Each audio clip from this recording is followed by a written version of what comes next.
ये कहानी है एक आदमी और उसकी 3 बेटियों की है। उसकी बीवी कुछ साल पहले वफात पा चुकी थी। उसकी तीनों बेटियां बहुत खूबसूरत थीं, मगर सबसे छोटी बेटी अपनी बहनों में सबसे ज्यादा समझदार थी। उसका नाम ज़ैनब था। करमदीन अपनी तीनों बेटियों से बहुत प्यार करता था। उसने कभी अपनी बेटियों को मां की कमी महसूस नहीं होने दी। वह अपनी बेटियों की हर ख्वाहिश पूरी करता था। अब करमदीन की बेटियां बड़ी हो चुकी थीं और अपने पिता के लिए खुद से खाना बनाने लगी थीं। जब करमदीन काम के सिलसिले में बाहर जाता तो उसकी बेटियां उसके लिए खाना तैयार करके साथ दे देती। उसी गांव में एक बेवा औरत भी रहती थी जिसकी एक बेटी थी। उस बेवा की आदत थी कि वह हर घर में कुछ ना कुछ मांगने के लिए चली जाती थी। जब करमदीन की बेटियां अपने पिता के लिए खाना बनाती तो वह औरत अक्सर उसी समय उनके घर आग मांगने के लिए आ जाती। लेकिन करमदीन की सबसे छोटी बेटी ज़ैनब को वह बेवा औरत बिल्कुल भी अच्छी नहीं लगती थी। जब भी वह औरत उनके घर आती, ज़ैनब अपनी बहनों से कहती, यह औरत हमारे घर क्यों आती है? यह औरत बिल्कुल भी अच्छी नहीं है। बड़ी दोनों बहनें ज़ैनब को समझाती, देखो, यह बेवा औरत है और गरीब है। अगर हमारे घर से आग ले जाती है तो इसमें तुम्हारा क्या नुकसान है? ज़ैनब अपनी बहनों की बातें सुनकर चुप हो जाती, लेकिन वह कहती, देख लेना, यह औरत एक ना एक दिन हम सबके लिए मुसीबत खड़ी करेगी। यह सिलसिला यूं ही चलता रहा। वह औरत रोज उनके घर से आग लेने आती और मौका पाकर करमदीन के खाने में राख मिला देती। करमदीन ने जब अपने खाने में खराबी महसूस की तो उसने सोचा कि उसकी छोटी छोटी बेटियां खाना बनाती हैं, इसलिए उनसे कोई गलती हो जाती होगी।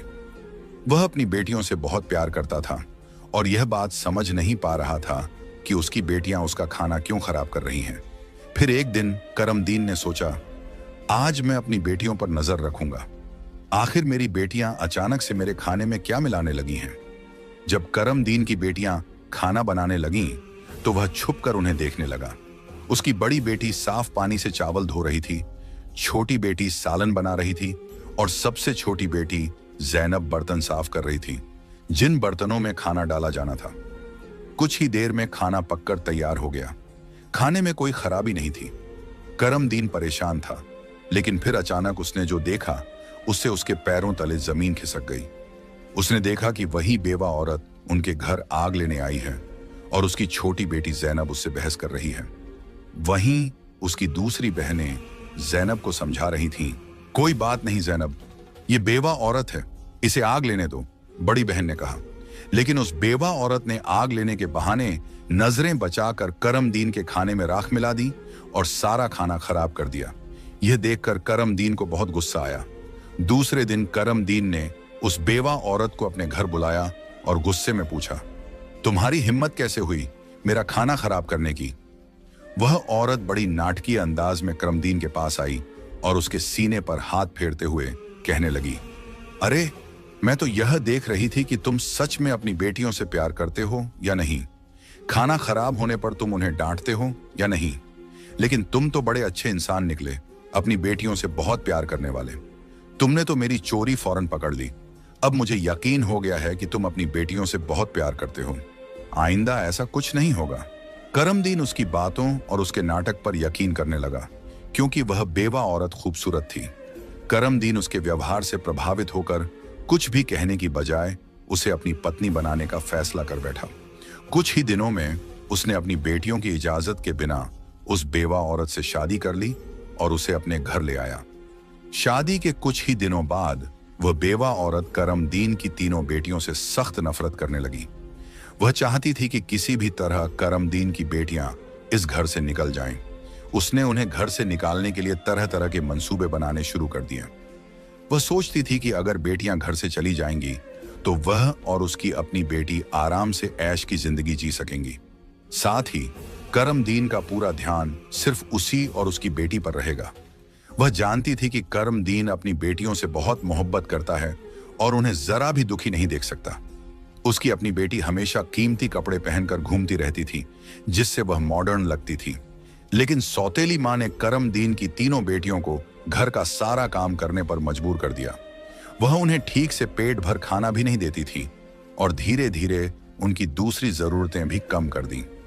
तीनों बहनें हर समय दुखी रहने लगी। एक दिन 2 बड़ी बहनें रो रही थीं, तो ज़ैनब अपनी बड़ी बहनों के पास आई और कहने लगी, प्यारी बहनों, आओ हम तीनों कहीं बाहर चलें ताकि हमारा दिमाग फ्रेश हो जाए। फिर वह तीनों बहनें घर से निकल गईं और चलते चलते एक जंगल में जा पहुंची। वहां एक घने दरख्त के नीचे बैठकर वे रो रो कर अपनी मां को याद करने लगीं। इतने में उनके पास से एक अल्लाह वाले बुजुर्ग का गुजर हुआ। जैनब जमीन पर बैठी रो रही थी और कह रही थी, ऐ मेरे अल्लाह, हम मजलूम लड़कियां हैं और बहुत दुखी हैं। आप देख रहे हैं ना कि हमारी सौतेली माँ हम पर कितना जुल्म करती है। हम कितने दिनों से भूखे हैं। अल्लाह वाले बुजुर्ग पास ही खड़े होकर उनकी बातें सुन रहे थे। फिर वे जैनब से मुखातिब होकर बोले, बेटियों, तुम तीनों यहां इस दरख्त के नीचे रोज आती हो, तुम्हें क्या दुख है? तुम मुझे बता सकती हो? जैनब ने रोते हुए अल्लाह वाले बुजुर्ग को सारा वाकया सुना दिया। उनकी बात सुनकर बुजुर्ग को बहुत दुख हुआ। वे बोले, बेटी, यहां से थोड़ी दूरी पर मेरी झोंपड़ी है। मैं वहां रहता हूं और इबादत करता हूं।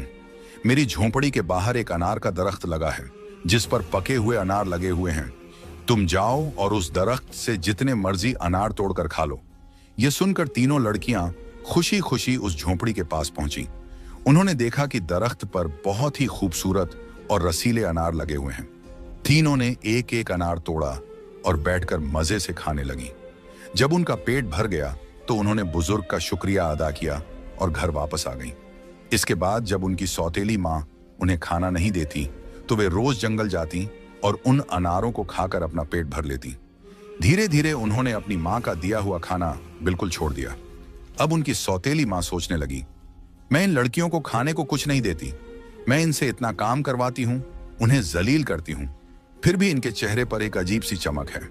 इनमें से कोई बीमार भी नहीं पड़ती, बल्कि इनकी खूबसूरती बढ़ती जा रही है। और मेरी बेटी, जिसे मैं इतना अच्छा खाना देती हूँ, वह उनके आगे बदसूरत लगती है। दूसरे दिन जब वह लड़कियां जंगल की तरफ गईं, तो सौतेली माँ ने अपनी बेटी को उनका पीछा करने के लिए भेज दिया। जब तीनों लड़कियां अनार तोड़कर खा रही थीं, तो जैनब ने अपनी सौतेली बहन को देख लिया। उसने बाकी बहनों से कहा, यह लड़की हमारा पीछा कर रही है, मैं इसे यहां से भगा देती हूं।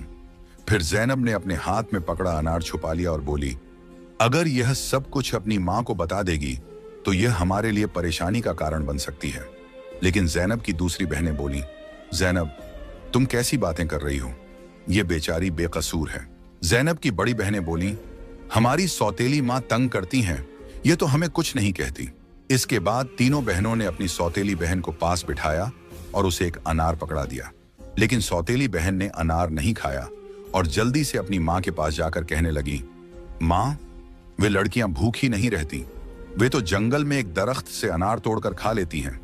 उसी दरख्त के पास एक बुजुर्ग भी इबादत कर रहे थे और उन्होंने भी उन्हें रोकने की कोशिश नहीं की। यह सुनकर सौतेली मां को बहुत गुस्सा आया। वह सोचने लगी, मैं इन लड़कियों को अनार खाने से कैसे रोकूं? पूरा दिन वह गुस्से में ही रही।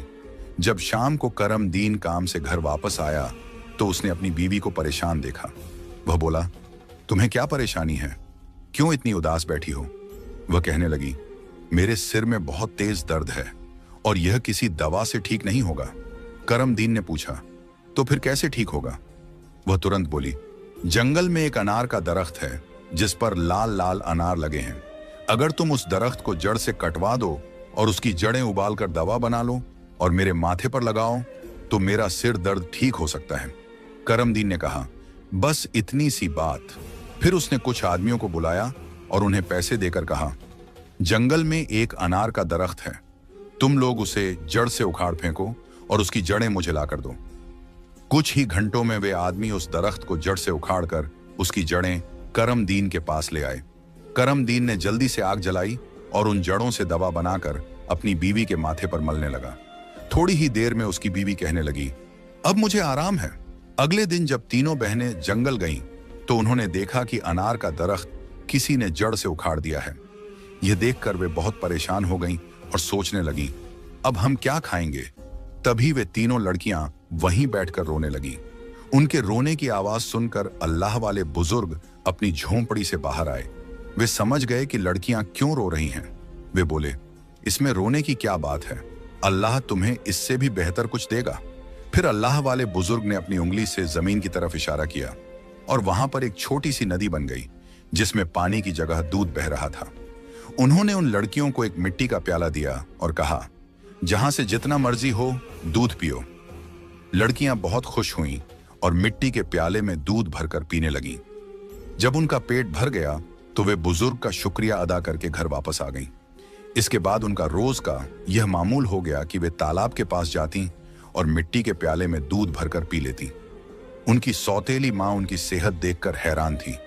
उसने अपनी बेटी को बुलाया और कहा, मैंने तो जंगल से अनार के दरख्त का नामो निशान मिटा दिया था, फिर भी इन लड़कियों की सेहत पर कोई असर नहीं पड़ा। मैं तो इन्हें पेट भर खाना भी नहीं देती। आखिर ये ऐसा क्या खा रही हैं जिससे इनकी सेहत इतनी अच्छी हो रही है? उसने अपनी बेटी से कहा, इनका पीछा करो और पता लगाओ कि ये क्या खाती हैं। लड़की फिर से अपनी बहनों का पीछा करते हुए जंगल में गई। जब तीनों मिट्टी के प्याले से दूध पी रही थीं, तो जैनब ने पीछे मुड़कर देखा। उसने अपनी सौतेली बहन को चुपचाप खड़ा देखकर बाकी बहनों से कहा, देखो ये लड़की फिर हमारा पीछा कर रही है। जैनब ने अपनी बहनों से कहा, तुम लोग जल्दी उठो और इसे यहां से भेजो, क्योंकि अगर इसने हमारे तालाब को देख लिया तो यह घर जाकर सब बता देगी और फिर घर में हंगामा खड़ा हो जाएगा। लेकिन जैनब की बड़ी बहनों ने उसे डांटते हुए कहा, तुम्हारा आखिर मसला क्या है? माना कि हमारी सौतेली माँ हम पर जुल्म करती है, लेकिन इसमें इस बेचारी का क्या कसूर? जैनब यह सुनकर चुप हो गई। इसके बाद तीनों ने अपनी सौतेली बहन को नदी के पास बिठाया और मिट्टी के प्याले में दूध भरकर उसे दिया। उस लड़की ने दूध पिया और जल्दी से अपनी माँ के पास पहुंचकर तालाब और दूध वाली पूरी बात बता दी। सौतेली माँ को यह सुनकर बहुत गुस्सा आया। उसने अपने गांव के कुछ आदमियों को बुलाया और कहा, तुम जितने पैसे चाहो मैं तुम्हें दूंगी, लेकिन तुम्हें जंगल में जाना होगा। वहां एक बुजुर्ग की झोंपड़ी और तालाब है। तुमने वो झोंपड़ी खत्म कर देनी है और तालाब में मिट्टी डाल देनी है। बदले में तुम्हें बहुत पैसा मिलेगा। कुछ ही देर में वे आदमी उसकी मर्जी के मुताबिक सब कुछ करके लौट आए। वह औरत अब बहुत खुश थी। अगले दिन जब तीनों बहनें जंगल में गईं, तो उन्होंने देखा कि वहां न तो तालाब है और न ही बुजुर्ग की झोंपड़ी। यह देखकर उन्हें पहाड़ जैसा दुख हुआ। वे वहीं बैठकर रोने लगीं और भूखी प्यासी अपने घर लौट आईं। उनकी सौतेली माँ यह देखकर बहुत सुकून महसूस कर रही थी। एक दिन वह फिर बीमारी का बहाना बनाकर लेट गई। शाम को जब करमदीन घर आया तो उसने अपनी बीवी को प्यार से कहा, चाहे मेरा सब कुछ बिक जाए, लेकिन मैं तुम्हें कुछ नहीं होने दूंगा। तुम्हारा इलाज सबसे अच्छे डॉक्टर से करवाऊंगा। लेकिन उसकी बीवी कुछ और ही चालें चल रही थी। उसने कहा, आपको इतना कुछ करने की जरूरत नहीं है। मेरी जिंदगी बचाने के लिए बस एक छोटा सा काम करो। करमदीन बोला, जल्दी बताओ क्या करना है, मैं वही करूंगा। उसकी बीवी बोली, तुम अपनी तीनों बेटियों का खून निकालकर मेरे हाथों और पैरों की हथेलियों पर मल दो, तभी मैं ठीक हो सकती हूं। यह सुनकर करमदीन की आंखों में आंसू आ गए, क्योंकि वह अपनी बेटियों से बेहद मोहब्बत करता था। वह चुपचाप कमरे से बाहर निकला और अपनी बेटियों को ढूंढने लगा, लेकिन बेटियां घर में नहीं थीं। वह परेशान होकर उन्हें ढूंढते ढूंढते कब्रिस्तान पहुंचा। वहां उसने देखा कि उसकी तीनों बेटियां अपनी मां की कब्र के पास बैठकर रो रही हैं। यह देखकर करमदीन का दिल कांप गया। एक तरफ उसकी बीवी की ख्वाहिश थी और दूसरी तरफ उसकी बेटियों की जिंदगी। करमदीन को समझ नहीं आ रहा था कि वह क्या करे। उसने सोचा कि उसकी बीवी उसकी बेटियों से कभी खुश नहीं होगी और उसकी बेटियां अपनी सौतेली मां के साथ खुश नहीं हैं। इसलिए उसने फैसला किया कि बेटियों को कहीं दूर ले जाएगा। उसने अपनी बेटियों को गले लगाया और कहा, ऐ बेटियों, तुम क्यों परेशान होती हो? मैं तुम्हें कहीं और ले चलता हूं। वह अपनी बेटियों को एक घने जंगल में ले गया। वहां उसने मिट्टी का चूल्हा बनाया और बेटियों को खाना बनाकर खिलाया। जब बेटियों ने पेट भरकर खाना खा लिया तो वे एक दरख्त के नीचे सो गईं। करमदीन ने अपनी बेटियों को वहीं सोते हुए छोड़ दिया और वहां से भाग गया। उसके दिल में यही ख्याल था कि कम से कम मेरी बेटियां जिंदा तो रहेंगी और अपनी सौतेली मां के जुल्म से बची रहेंगी। रास्ते में उसने एक हिरण का शिकार किया और उसका खून लेकर अपनी बीवी को दे दिया। उसकी बीवी ने वह खून अपने हाथों और पैरों पर लगाया और खुश होकर कहा, अब मुझे आराम है। उसे यकीन हो गया कि करमदीन ने अपनी बेटियों को मार दिया। दूसरी तरफ जब तीनों बहनें जागीं तो उन्होंने देखा कि उनका बाप उन्हें छोड़कर जा चुका है। वे अपने बाप को पुकारने लगीं। जंगल में जंगली जानवरों की आवाजें सुनकर वे डर गईं और रोने लगीं। इत्तेफाक से उसी जंगल में 3 दोस्त शिकार के लिए आए थे। जब वे शिकार करके लौटने लगे तो उनमें से एक दोस्त, जिसका नाम नासिर था, कहने लगा, मुझे लगता है, नासिर ने कहा, यहां कोई मुसीबत में है। क्या तुम लोग किसी के रोने की आवाज नहीं सुन रहे? मुझे तो किसी के रोने की आवाज आ रही है। चलो जल्दी से देखते हैं, शायद किसी को हमारी मदद की जरूरत हो। फिर तीनों दोस्त आवाज की दिशा में चल पड़े। आगे जाकर उन्होंने देखा कि 3 खूबसूरत लड़कियां बैठी हुई रो रही हैं। नासिर आगे बढ़ा और उनसे पूछा, तुम यहां अकेली क्या कर रही हो और इतना क्यों रो रही हो? जैनब ने नासिर को अपनी पूरी कहानी सुना दी। लड़कों को उन पर बड़ा तरस आया। वे आपस में कहने लगे, क्यों ना हम इन लड़कियों से शादी कर लें? इन्हें एक छत मिल जाएगी और हमारी जिंदगी भी सुकून से गुजरने लगेगी। फिर उन तीनों लड़कों ने उन तीनों लड़कियों से शादी कर ली। जैनब की शादी नासिर के साथ हो गई। संयोग से उन तीनों दोस्तों के घर पास पास थे। तीनों बहनें खुशी खुशी अपने अपने घरों में रहने लगीं। 1 साल के बाद जैनब के घर में बेटे की पैदाइश हुई। ये देखकर नासिर के दोस्त और जैनब की बहनें बहुत खुश हुईं। धीरे धीरे जैनब का बेटा 2 साल का हो गया। एक दिन नासिर ने अपने दोस्तों से कहा, मेरा आज फिर जंगल में शिकार करने का मन हो रहा है, चलो शिकार पर चलते हैं। लेकिन उसके दोस्तों ने मना कर दिया और कहा, हमें तो किसी जरूरी काम से जाना है, हम तुम्हारे साथ जंगल नहीं जा सकते। नासिर ने जैनब से इजाजत ली और अकेला ही जंगल में शिकार के लिए चला गया। लेकिन इसके बाद कई दिन गुजर गए और नासिर घर वापस नहीं आया। जैनब बहुत परेशान हो गई। उसकी बहनें भी उसकी चिंता देखकर चिंतित हो गईं। जैनब के जीजा नासिर के दोस्त ने उसे तसल्ली देते हुए कहा, तुम फिक्र मत करो, हम नासिर को ढूंढकर जरूर वापस लाएंगे। लेकिन करनी खुदा की यह हुई कि नासिर के दोस्त भी उसे ढूंढने जंगल गए, लेकिन वे भी वापस नहीं लौटे। उन तीनों बहनों पर एक बार फिर से गम का पहाड़ टूट पड़ा। एक दिन जैनब अपने बेटे को सुला रही थी कि दरवाजे पर दस्तक हुई। उसने जल्दी से जाकर दरवाजा खोला तो क्या देखती है कि एक बुजुर्ग फकीर जिसने हरे रंग के कपड़े पहने हुए थे दरवाजे पर खड़ा है। जैनब उसे देखकर बोली, बाबा, मेरा शौहर घर पर नहीं है, मैं आपको घर में आने की इजाजत नहीं दे सकती। जब मेरा शौहर आएगा तब आप आ जाना। उस पर फकीर बोला, बेटी, मुझे बहुत भूख लगी है, किसी भूखे को खाना खिलाने में क्या हर्ज है। जैनब ने मजबूरी में उस फकीर को घर में बुला लिया और उसके लिए खाना बनाने लगी। लेकिन वह जादूगर फकीर बुरी नजरों से जैनब को देखता रहा। फिर वह जादूगर उठकर जैनब के करीब आया और बोला, सुनो लड़की, तुम मुझे बहुत अच्छी लगती हो, अपने बेटे को छोड़ दो और मुझसे शादी कर लो। जैनब डर के मारे कांपने लगी और बोली, बाबा, आप कैसी बातें कर रहे हैं? मैं शादीशुदा हूं और एक बच्चे की मां हूं। आपकी हिम्मत कैसे हुई ऐसा कहने की? यह सुनकर जादूगर फकीर को गुस्सा आ गया। उसने अपने जादू से जैनब को कुतिया बना दिया और उसके गले में रस्सी डालकर खींचते हुए ले जाने लगा। इधर जैनब का बेटा जोर जोर से रो रहा था। जैनब की बहनों ने जब उसके बेटे के रोने की आवाज सुनी तो वे भागती हुई उसके घर आईं। उन्होंने जल्दी से जैनब के बेटे को गले लगाया और अपनी बहन को घर में ढूंढने लगी। लेकिन उन्हें जैनब कहीं नजर नहीं आई। उनकी सौतेली मां के बाद अब जैनब भी गायब हो चुकी थी। वक्त इसी तरह गुजरता रहा। अब जैनब को गुम हुए भी 14 साल का लंबा वक्त गुजर चुका था। इस दौरान जैनब का बेटा जवान हो चुका था। उसे उसकी दोनों खालाओं ने मिलकर पाला था। एक दिन जैनब की खालाओं ने उसे उसकी मां के बारे में सारी सच्चाई बताई। यह सुनकर वह बहुत परेशान हो गया और बोला, खाला, आज मैं अपने माँ बाप को जरूर ढूंढने जाऊंगा। उसकी खालाओं ने उसे समझाते हुए कहा, बेटा, जो होना था वह हो चुका, जिन्हें जाना था वे चले गए। अब हम तुम्हें नहीं खोना चाहती। हमारे शौहर भी जंगल गए थे और वे भी कभी वापस नहीं आए। अगर तुम भी चले गए तो हम किसके सहारे जीएंगी? लेकिन लड़के ने कहा, खाला, आप फिक्र मत कीजिए, मैं अपने बाप और बाकी सबको ढूंढकर वापस जरूर लाऊंगा। फिर वह लड़का जंगल की तरफ निकल पड़ा। कई दिनों तक जंगल में इधर उधर भटकता रहा, लेकिन उसे कुछ समझ नहीं आया कि वह अपने माँ बाप को कहाँ ढूंढे। इसी तरह तलाश करते करते वह एक ऐसे इलाके में पहुंचा जो पूरी तरह पत्थरों का इलाका था। वहां उसने पत्थर की इमारतें देखी और एक खूबसूरत छोटा सा पत्थर का घर देखा। वह गौर से उस घर को देख रहा था कि तभी उस घर से एक बुजुर्ग बाहर आए और बोले, बेटा, तुम यहां नए लगते हो, तुम्हें इस खतरनाक इलाके में आने की क्या जरूरत थी? लड़के ने जवाब दिया, बाबा जी, मैं अपने माँ बाप और ताया जी को ढूंढने के लिए यहां आया हूं। मेरी मां को एक जादूगर ने कुतिया बनाकर अपने साथ ले गया था। अल्लाह वाले बुजुर्ग बोले, बेटा, यह इलाका एक बहुत बड़े जादूगर का है। वह बहुत ताकतवर है। जो भी उससे पंगा लेता है या उसे बेइज्जत करता है, वह उसे पत्थर का बना देता है। ये जो तुम अपने इर्द गिर्द पत्थर देख रहे हो, ये भी कभी इंसान थे। जादूगर ने इन्हें पत्थर बना दिया। कुछ साल पहले यहाँ एक नौजवान आया था। उसके बाद उसके पीछे 2 और नौजवान आए।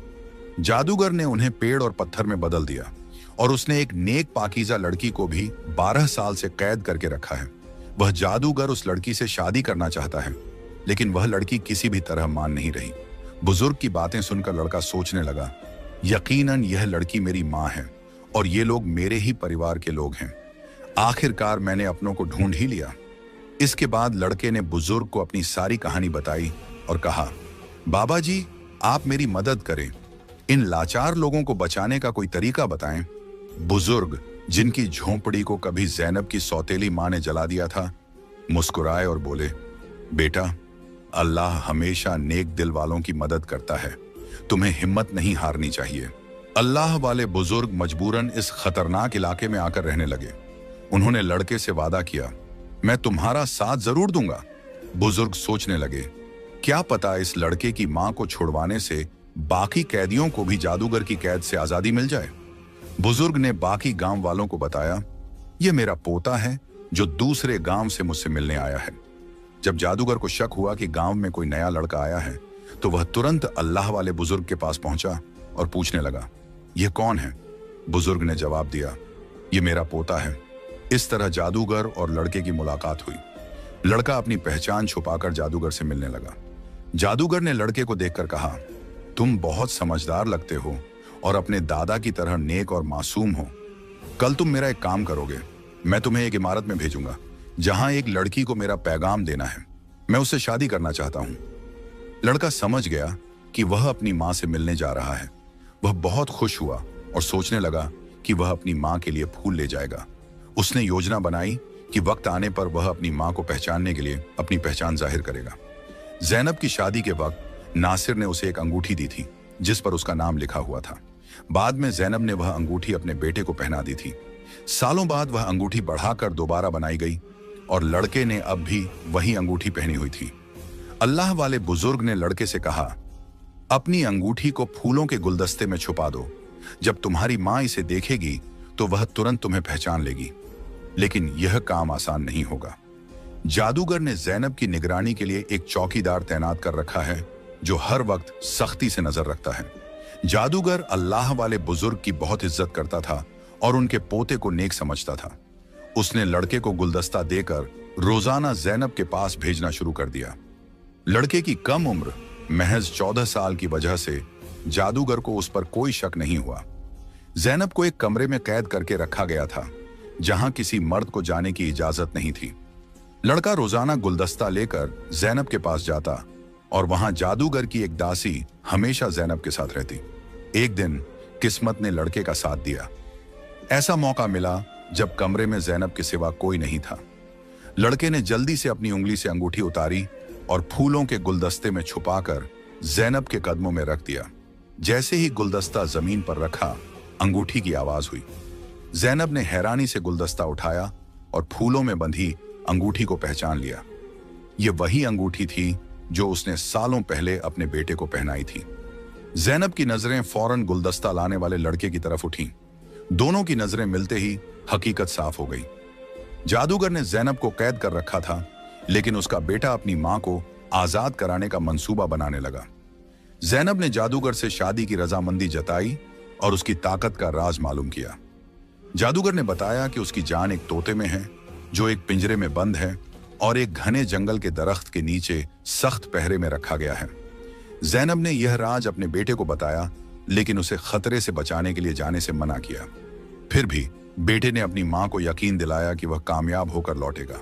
कई दिनों की मशक्कत के बाद वह जंगल में पहुंचा। एक मौका देखकर उसने तोते को पिंजरे से निकाल लिया और जादूगर की इमारत तक वापस ले आया। जादूगर उसे देखकर तोते की वापसी की भीख मांगने लगा। लड़के ने चालाकी से जादूगर से सभी कैदियों को आजाद करवाया। इसके बाद उसने तोते के पंख खींचे, जिससे जादूगर की ताकत खत्म हो गई। अंत में उसने तोते की गर्दन मरोड़ दी, जिससे जादूगर मर गया।